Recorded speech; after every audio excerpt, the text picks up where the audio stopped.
সাম্প্রতিক প্রকাশিত বিভ্রান্তিকর সংবাদের প্রতিবাদে ও প্রকৃত ঘটনা তুলে ধরার লক্ষ্যে সংবাদ সম্মেলন। আজকের এই সাংবাদিক সম্মেলনে উপস্থিত সকলকে জানাচ্ছি ধন্যবাদ।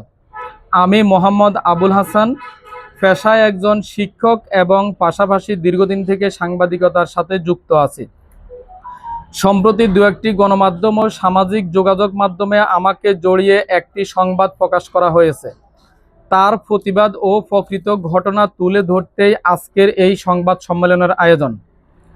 শিক্ষক দেলোয়ার মাস্টারের বিরুদ্ধে মামলার বাদী মাজদার পরিবার আমার আত্মীয় হওয়ায় বিভিন্ন পারিবারিক প্রয়োজনে তার পিতা মোহাম্মদ শহীদুল্লাহ সেলিম আমার সাথে যোগাযোগ করতেন।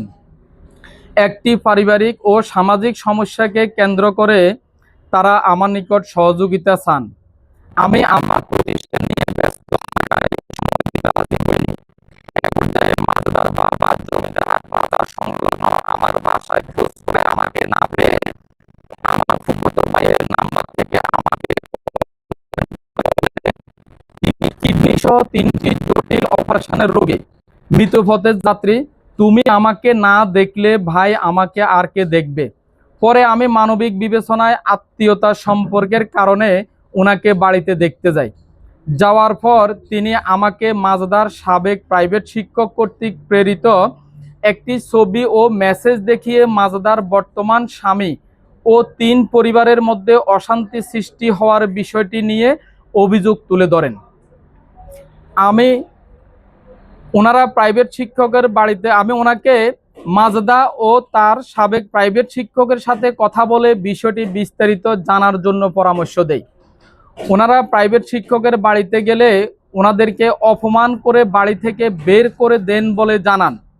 তখন আমি ওনাদের আইনের আশ্রয় নেওয়ার পরামর্শ দেই, কিন্তু মাজদার বর্তমান স্বামীর পরিবার ও সামাজিক মর্যাদার কথা চিন্তা করে উভয় পক্ষ সমঝোতার সিদ্ধান্তে আবার আমার কাছে আসেন। ওনাদের অনুরোধে আমি কেবল একজন আত্মীয় ও সামাজিক ব্যক্তি হিসেবে উভয় পক্ষের সমঝোতায় সহযোগী হই, যাতে মাজদার বর্তমান স্বামীর সংসারে কোনো অশান্তি না হয়।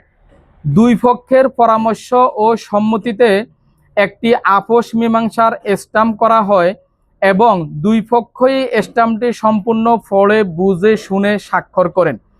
এই স্ট্যাম্পে স্পষ্টভাবে উল্লেখ ছিল, এই সমঝোতা কারো মনোভূত না হলে বা কোনো পক্ষ শর্ত ভঙ্গ করলে আইনগত ব্যবস্থা নেওয়ার অধিকার বহাল থাকবে। এছাড়াও এই সমঝোতার মাধ্যমে কারো আইনি অধিকার খর্ব করা হয়নি। উক্ত সমঝোতায় টাকার লেনদেনের এই বিষয়ে আমি কারো নিকট কোনো দাবি, প্রস্তাব বা সিদ্ধান্ত চাপিয়ে দেইনি।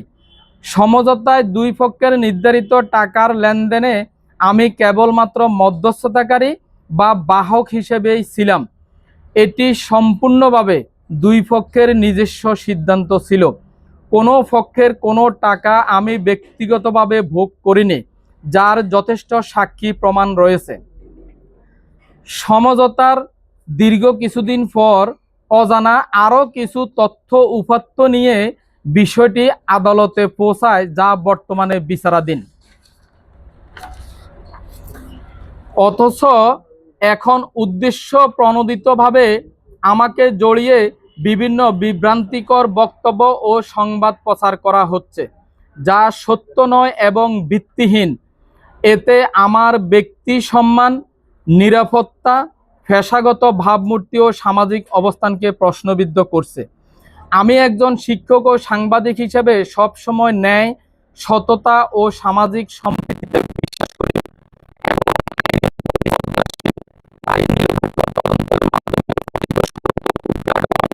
এবং সুষ্ঠু বিচার নিশ্চিত করার দাবি জানাচ্ছি।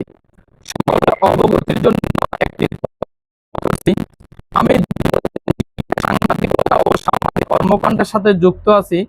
2017 সালে আমার পরিচালিত শিক্ষা প্রতিষ্ঠান বৃহত্তর নোয়াখালী জেলার শ্রেষ্ঠ শিক্ষা প্রতিষ্ঠান হিসেবে মনোনীত হয় এবং শিক্ষামন্ত্রীর হাত থেকে সম্মাননা স্মারক গ্রহণ করি। এতে একটি মহল ঈর্ষান্বিত হয়ে পড়েন। এর মধ্যে 20 সালে আমার একটি মামলা তদন্ত ও বিচারিক প্রক্রিয়া শেষে বিজ্ঞ আদালত আমাকে সম্পূর্ণ নির্দোষ ঘোষণা করে মামলা থেকে পূর্ণ খালাস প্রদান করেন।